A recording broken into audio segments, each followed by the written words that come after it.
Hello, this is Cheshta Verma. Welcome to CRV economics. आज हम second session कर रहे हैं क्लास 12th का, जिसमें हम आईडी का चैप्टर 2 डिस्कस कर रहे थे। ठीक है, तो आज हम किस पे बात करेंगे? एग्रीकल्चर पे।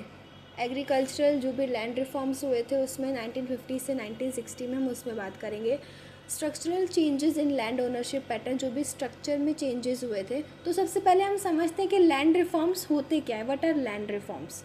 तो लैंड रिफॉर्म्स अगर हम समझते हैं, at independence land was concentrated in the hands of zamindars.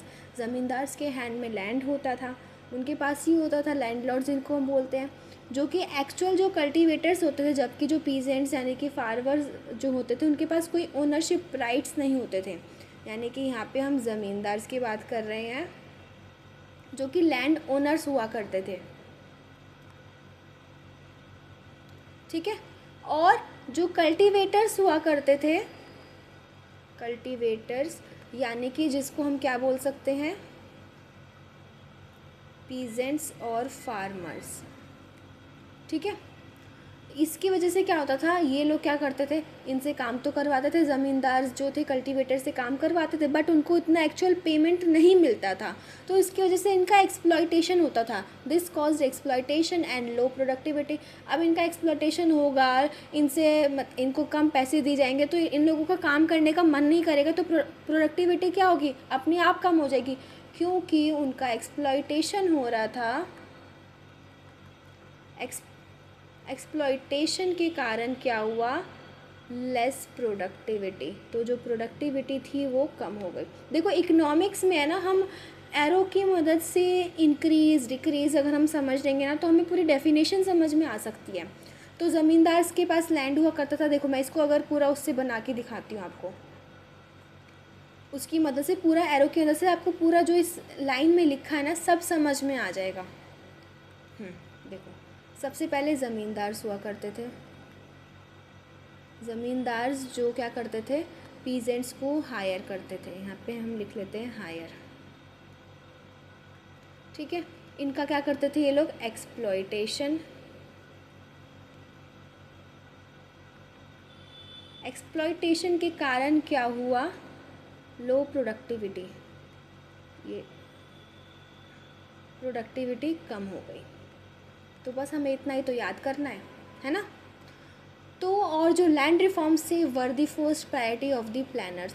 तो जो भी 5 ईयर प्लानिंग जो भी हुई थी, तो जो लैंड रिफॉर्म्स थे उनका जो मेन प्रायोरिटी थी वो क्या था, एग्रीकल्चर रिफॉर्म्स की। एग्रीकल्चर सेक्टर में रिफॉर्म लाना, लैंड रिफॉर्म्स जो थी उनकी फर्स्ट प्रायोरिटी थी। ठीक है, अब एबॉलिशन ऑफ ज़मींदारी सिस्टम, जो ज़मींदारी सिस्टम चला हुआ आ रहा था उसको अबॉलिश करना। ज़मींदार्स यानी कि intermediators were abolish. Over 2 crore farmers got ownership rights. 2 crore farmers को ओनरशिप राइट्स मिला था। जो बेसिकली ज़मींदार्स कौन होते हैं, intermediaries, freed farmers from exploitation. उनको फ्रीडम मिली कहाँ से, एक्सप्लॉयटेशन से, जो कि ज़मींदार उनका करते थे। ठीक है, लैंड सीलिंग एक्ट क्या था, maximum limit. Land ceiling act क्या होता है, सीलिंग मतलब कि हमने लैंड को सील कर दिया, इससे ज़्यादा नहीं होगा, तो मैक्सिमम लिमिट सेट कर दी। Maximum limit fixed on land a person could hold, के एक पर्सन के पास इतना ही लैंड हो सकता है। Surplus land redistributed to landless farmers. जो सरप्लस लैंड था फिर वो दोबारा, जो बाकी बचा हुआ था, किसी के पास ज़्यादा भी था, मैक्सिमम लिमिट से ज़्यादा था, तो वो क्या करा, जो लैंडलेस फार्मर्स थे उनको रीडिस्ट्रीब्यूट कर दिया था। जैसे कि अगर हम एग्जांपल देखेंगे, महाराष्ट्र में लैंड सीलिंग एक्ट हुआ था। ठीक है, महाराष्ट्र लिखा है यहाँ पे। ठीक है, फिर कंसोलिडेशन ऑफ होल्डिंग, इसमें क्या आएगा, small scattered plots merge into single large plots to enable mechanization. इसमें क्या हुआ कि उसको एक कोई जो बड़ा सिंगल प्लॉट था उसको, स्मॉल जो प्लॉट्स थे उसको एक सिंगल बड़ा प्लॉट बना दिया। Specially implemented in Punjab and Haryana, क्योंकि जब हमारे पास लैंड ज़्यादा होगा तो हम किसी भी चीज़ को अच्छे से ग्रो कर पाएंगे। कभी कभी हमारे पास अवेलेबिलिटी ऑफ लैंड के कारण भी कोई चीज़ इतनी अच्छे से ग्रो नहीं हो पाती, तो जो स्मॉल प्लॉट्स थे, स्कैटर्ड प्लॉट्स थे, उनको लार्ज प्लॉट्स में कन्वर्ट कर दिया गया। कोऑपरेटिव फार्मिंग, कोऑपरेटिव जैसे हमें नाम से पता चल रहा है, एक दूसरे के साथ मिलजुल कर कोऑपरेट कर करना, तो जैसे कि small farmers encourage to pool resources and jointly cultivate land, जो स्मॉल फार्मर्स थे वो जॉइंटली कल्टीवेट करते थे लैंड को, inspired by Chinese communes limited success in India. जिस चाइनीज़ कम्युनिटी में कोऑपरेटिव फार्मिंग बहुत फॉलो होती है, उससे इंस्पायर होकर इंडिया में भी ये हुआ था, बट लिमिटेड सक्सेस रहा इसका। सक्सेस रेट जो था कोऑपरेटिव फार्मिंग का इंडिया में क्या रहा, लिमिटेड रहा। ठीक है, उसके बाद हम बात करते हैं ग्रीन रिवॉल्यूशन। ग्रीन रिवॉल्यूशन तो आप लोगों ने सुना ही होगा। Technological transformation of Indian agriculture. India के एग्रीकल्चर का जब हम टेक्नोलॉजिकली ट्रांसफॉर्मेशन बोलेंगे तो हम किसकी बात कर रहे हैं, यानी कि ग्रीन रिवॉल्यूशन, जो कि कब से 1960 से 70s के बीच में चला। इंडिया का जो फूड ग्रेन प्रोडक्शन था वो बढ़ गया 51 मिलियन टन्स 1950 से 51 में, इतना था, जो कि इससे बढ़कर कितना हो गया 176 मिलियन टन्स। यहाँ पे एम्प्टी मिलियन टन्स लिखा है 1990 से 91 में। ठीक है, मेकिंग इंडिया सेल्फ सफिशिएंट इन फूड ग्रेन्स। इंडिया को हमें क्या बनाना था, सेल्फ सफिशिएंट, यानी कि आत्मनिर्भर बनाना था, कि किसी पे भी हमें डिपेंडेंट नहीं होना है। तो सेल्फ सफिशिएंट कि हम खुद से सब काम कर सकते हैं। तो जो फूड प्रोडक्शन था, ग्रीन रिवोल्यूशन का मेन जो एम था वो सेल्फ सफिशिएंसी के टुवार्ड्स था इन फूड ग्रेन्स। ठीक है, इसमें क्या क्या आएगा, HYV seeds, irrigation and inputs, institutional supports. तो सबसे पहले अगर हम बात करते हैं HYV सीड्स की, यानी कि इसकी फुल फॉर्म क्या होगी, high yielding variety seeds, high yield variety seeds होगी इसकी फुल फॉर्म। तो ये जो डेवलप हो गए थे HYV सीड्स, इसमें मिरेकल सीड्स जैसे IR8 वीट का जो है और TNI राइस, ये मिरेकल सीड्स थे। ये एग्ज़ाम में कि मतलब ये जस्ट जनरल नॉलेज का एक कॉन्सेप्ट मैं यहाँ पे बता रही हूँ। हायर ईल्ड पर हेक्टर, इससे क्या हुआ कि हायर ईल्ड, जैसे हमने नाम से इसकी फुल फॉर्म से पता चल रहा है, यानी कि उसकी ईल्ड में ग्रोथ हो रही थी। Introduced by MS Swaminathan.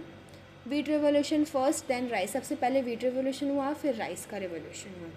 ठीक है, इरिगेशन एंड इनपुट्स। इरिगेशन यानी कि इरिगेशन फैसिलिटीज़ को एक्सपैंड किया गया, इरिगेशन फैसिलिटीज़ प्रोवाइड करने लगी, ट्यूबवेल्स एंड कैनल्स डेवलप्ड होने लगे, क्योंकि इरिगेशन फैसिलिटीज़ हमें चाहिए तो ट्यूबवेल्स भी लगने लग गए।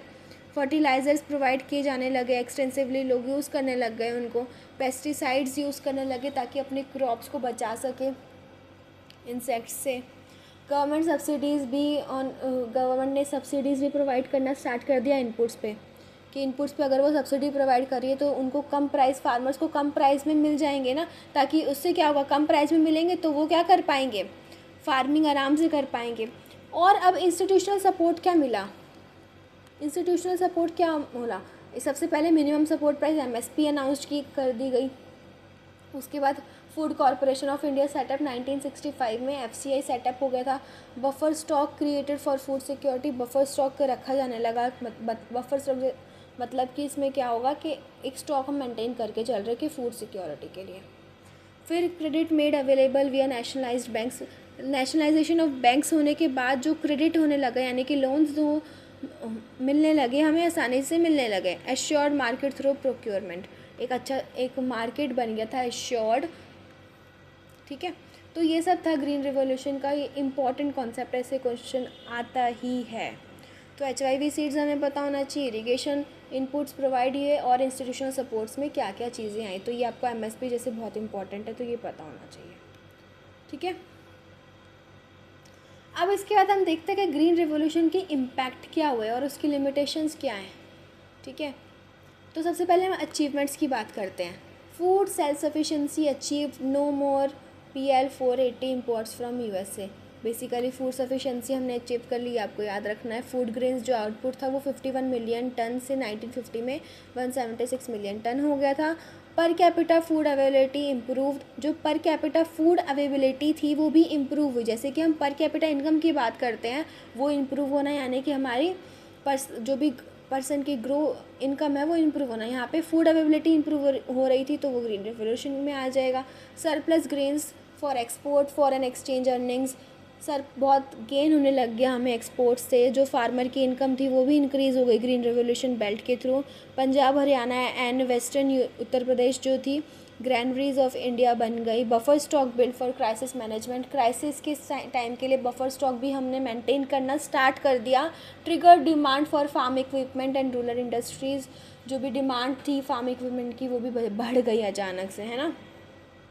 अब लिमिटेशंस क्या थी इसकी, ग्रीन रेवोल्यूशन आ तो गया बट इसकी क्या लिमिटेशंस रही हैं अब, तो वो हम इसमें देखते हैं। तो जो बेनिफिट्स थे वो लिमिटेड थे, benefits limited to wheat growing states, जो वीट ग्रोइंग स्टेट्स थी उनके जो बेनिफिट्स थे वो लिमिटेड रहे। पंजाब, हरियाणा, वेस्टर्न उत्तर प्रदेश इसमें ही थे, मतलब और जगह नहीं फैले।